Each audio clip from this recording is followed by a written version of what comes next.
mostly. We might make a start. My name is Scott, and I'm from Technocrat. And before I introduce myself properly, I'm just going to start with an introduction to the topic today.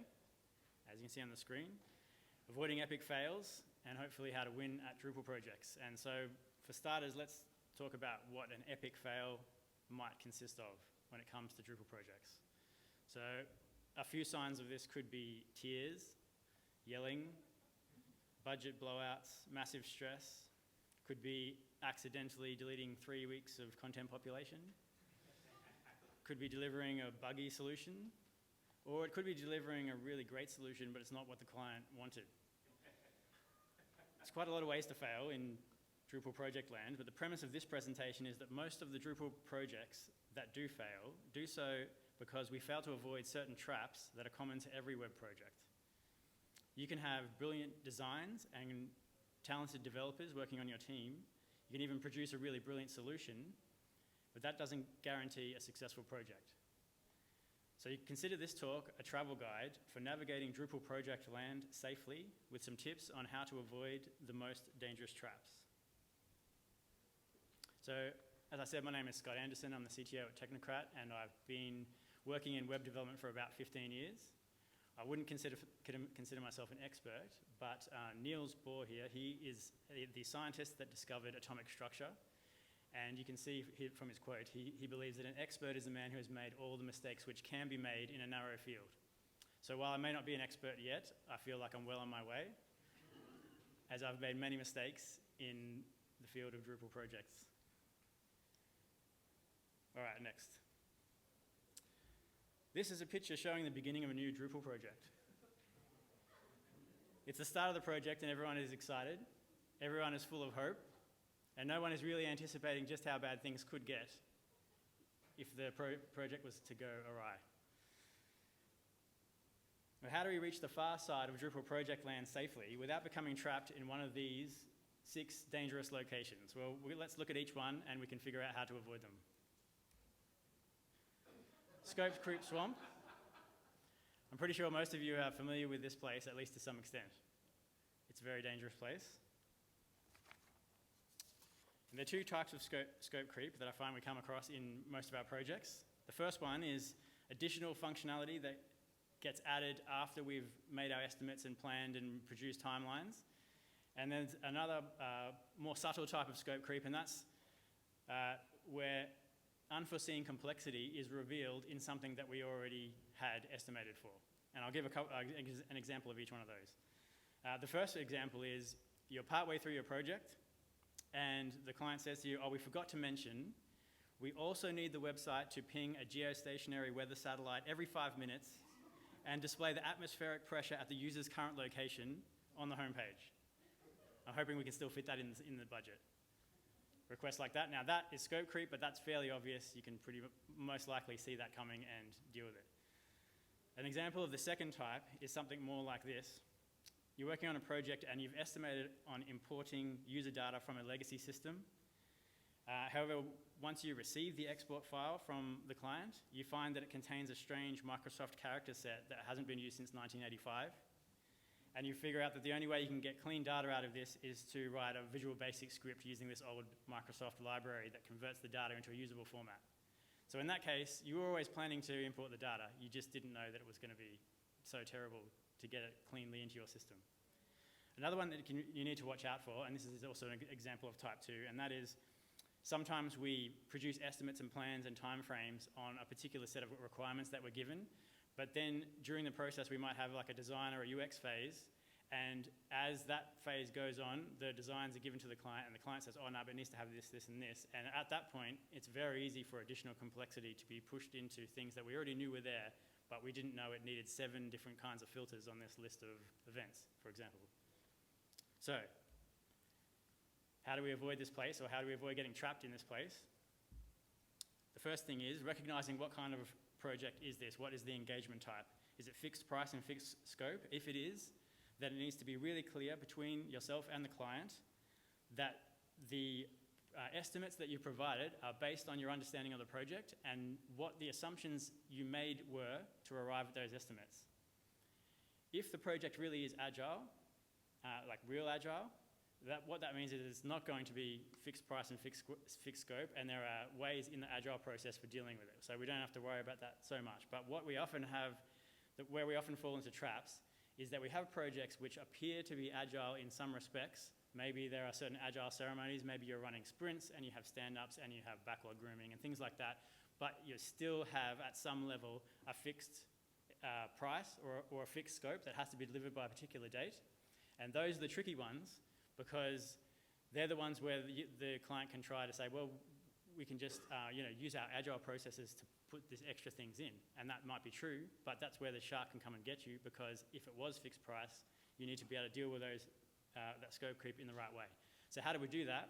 You need to have the conversation at the beginning of the project with your client. How are we going to deal with scope creep? And it's guaranteed to happen. There are no projects that ever run from start to finish, unless it's a tiny, tiny little project or tiny website, that don't have scope creep. It will happen. So you need to have the conversation at the start of the project, how will we deal with it, and make the decision then how you're going to flag that it's occurred, how you're going to capture the additional scope, how you're going to estimate on that work, and then how you're going to prioritize. And then when it does come up, you deal with it according to your agreed plan, and hopefully you can continue to keep the project on track. Has anyone ever seen a Jira ticket with 100 comments on it? I have. That's a Jira ticket that's been attacked by the scope creep shark.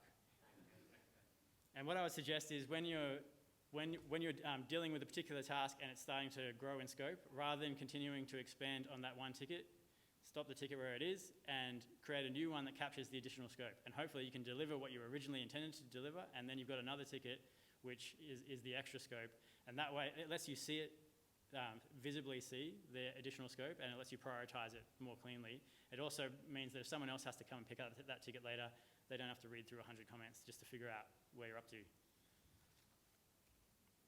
Okay, the next location, Happy Client Hill.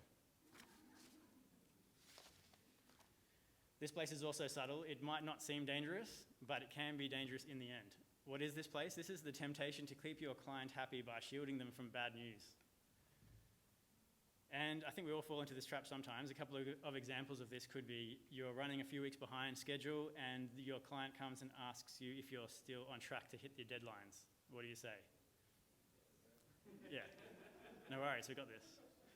Another example could be you're working on a project and it has an external integration, but you've had lots of trouble getting the required documentation or getting responses from the support of the third-party provider. How do you explain that to the client? And so I think it's common sense. We know what we're supposed to do here is, be honest. But there's so much temptation to shield the client from bad news. And because we want our client to be happy and we also want them to respect us. But those temptations can lead to major problems down the track if we don't deal with the issues. So how do we avoid this becoming a problem for our Drupal projects? We need to have the hard conversations, and the earlier you raise issues that have come up or that you can see could become a problem, the more time you have to respond. When you brush issues under the rug or delay letting the client know about potential problems, you may miss the opportunity to implement an alternative solution or minimize the damage. And sometimes we think we can handle it, and so we don't communicate it, and then we realize further down the track that we can't handle this. And if we had gone to the client 3 weeks earlier, we might have actually come up with a much less damaging solution than we did by keeping it to ourselves. The other thing we can do is that when we do have those conversations, it's worth brainstorming potential solutions and workarounds first, and then present these alongside the problem.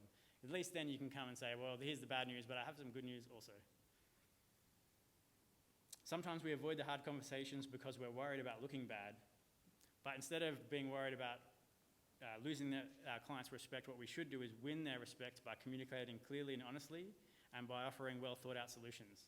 And this particularly applies to when you're working with clients who aren't that technical, and so you can be tempted to just gloss over things and give them a really high level and not take the time to explain things. But when you do take that time to give them a clear explanation of what's going on and where the problems lie, then they have the chance to see that maybe you do know what you're talking about, and you can earn their respect that way and work together to find solutions. Now, there's a video on the slide, but it's not going to play, I think. So I'll just have to explain it. what happened in this video, this is the Vikings episode, they sailed from Norway, wherever they started, to France, and they were going to go up the river. But then Ragnar, who was their leader, said to them, we're not going to go up the river. Oh wait, the internet is back. Maybe it will work. Yes. We'll try.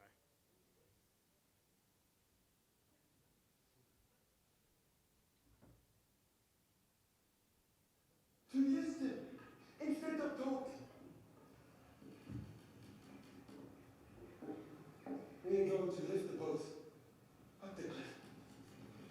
Then we are going to carry them across the mountains, past the fords, and then simply slide them back into the river, upstream. Carry them.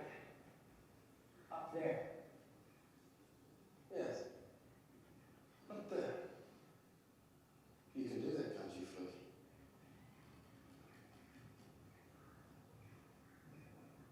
Or am I wrong? No? I can do it, Zana. I can do it for you.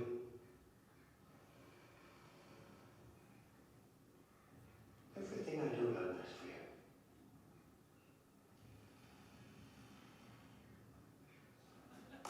Touching the box.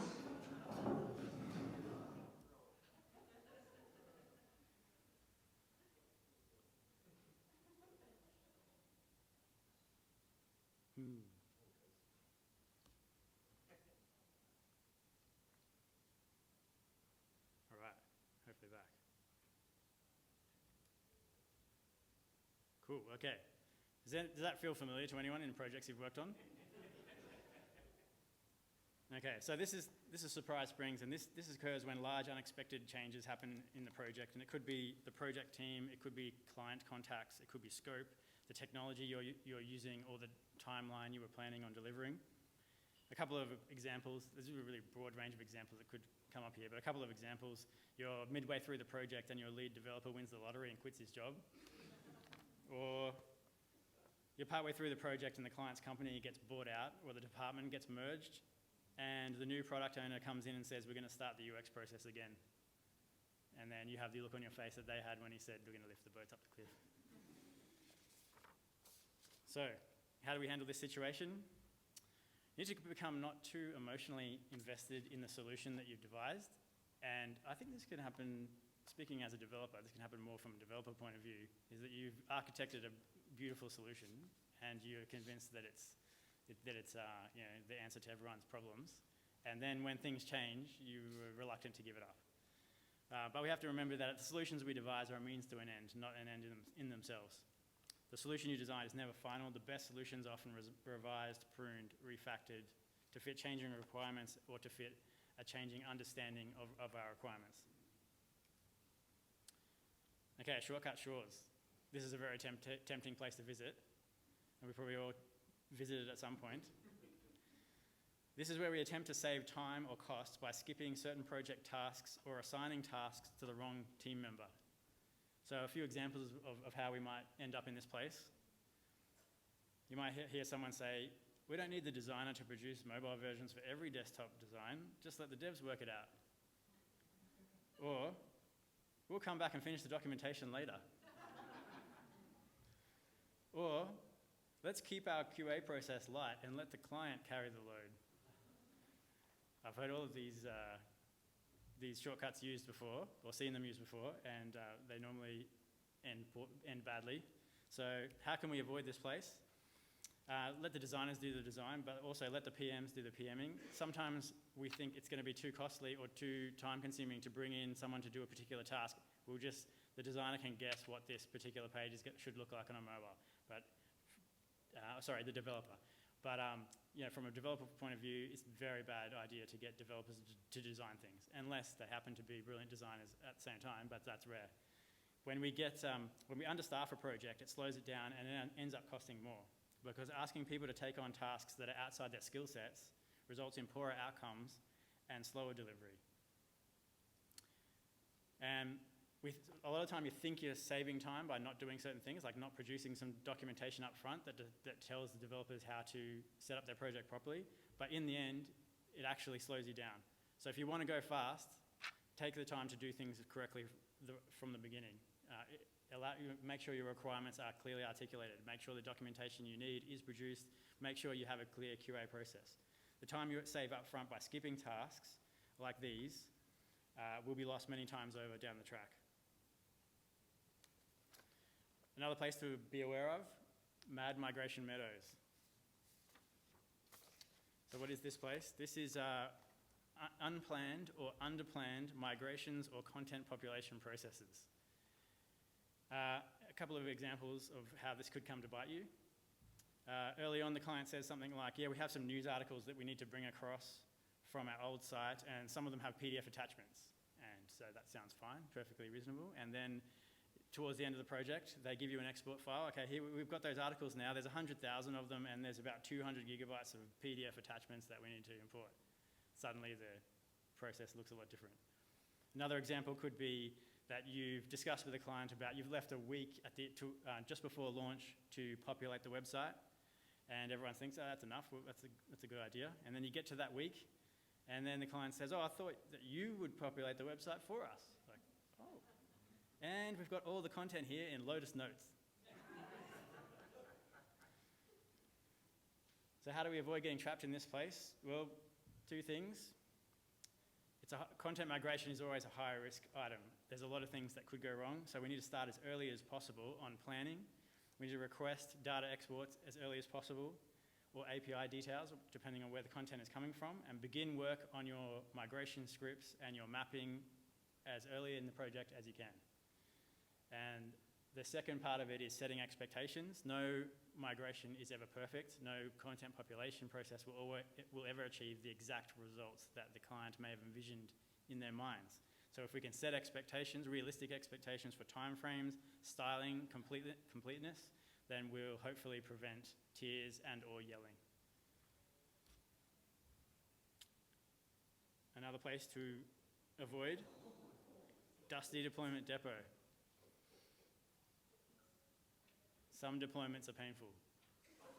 And they're normally painful when they're poorly planned, or with potentially inadequate documentation, or the wrong personnel involved. A couple of examples of a dusty deployment depot. One is the project that you're working on is a large update to an existing website, and it includes lots of configuration changes. And the updated version is now running fine in the UAT environment, and you're ready to deploy it to production. So it's time for production deployment. You go ahead, but the site goes down, and it's only showing some ambiguous error messages when you're trying to clear the cache, so you have to roll back. Another example is you finish a shiny new e-commerce website and push the site live. One of your deployment steps, which you've documented, is to update the payment gateway credentials to the live version. You enter the documented credentials, but they don't work. It looks like the developer responsible for that integration copied them down wrong. And unfortunately, they're on leave for the next 3 weeks, and they're hiking in Nepal. So, how do we avoid getting trapped by these situations? You need a deployment plan, which is as detailed as possible and includes rollback steps. You need to practice the deployment with conditions as close as possible to your final deployment. And this gives you an opportunity to test your plan. And every time I've done one of these practices, it's always resulted in the plan that I'd created earlier being revised, or things added to the plan which I thought I knew but realized need to be actually written down. And another thing that's ideal is that the key developers that were involved in the project are on hand for the deployment. Seen so many times where something minor goes wrong, and for the person who did the build to fix it, it might be 1 minute, and for another developer or someone else who's deploying and isn't familiar with that part of the project, it could take them a day to find the same issue. So if you can have the people that worked on it available, it's so much easier.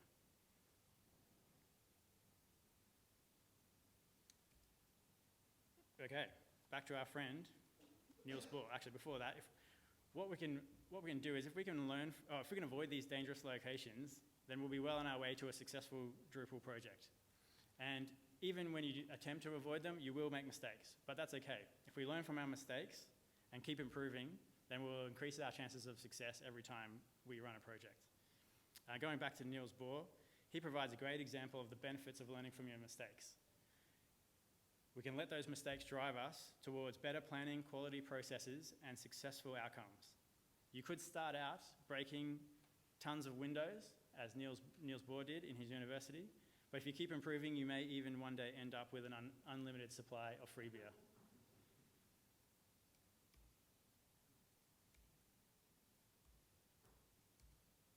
And now it's frozen, but it was the last slide, so that's okay. Thanks for listening. If you've got any questions, please feel free to ask.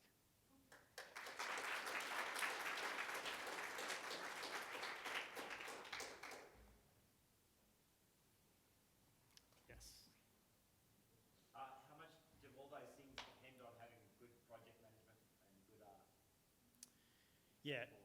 If your project manager is not familiar with those things, then you're fighting an uphill battle, because even if the rest of the team is really eager to do the right thing as far as documentation or whatever else, if they get told by somebody else not to worry about it, then you're in trouble.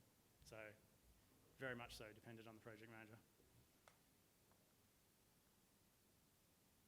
Anyone else?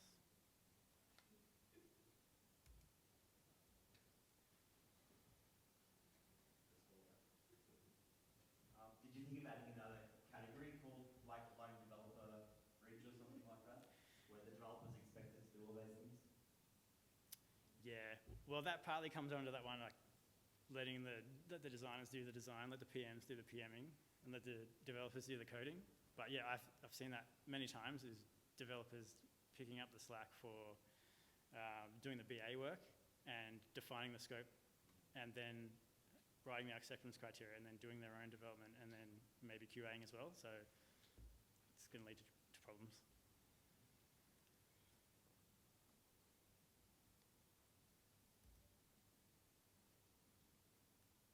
Done. Thank you.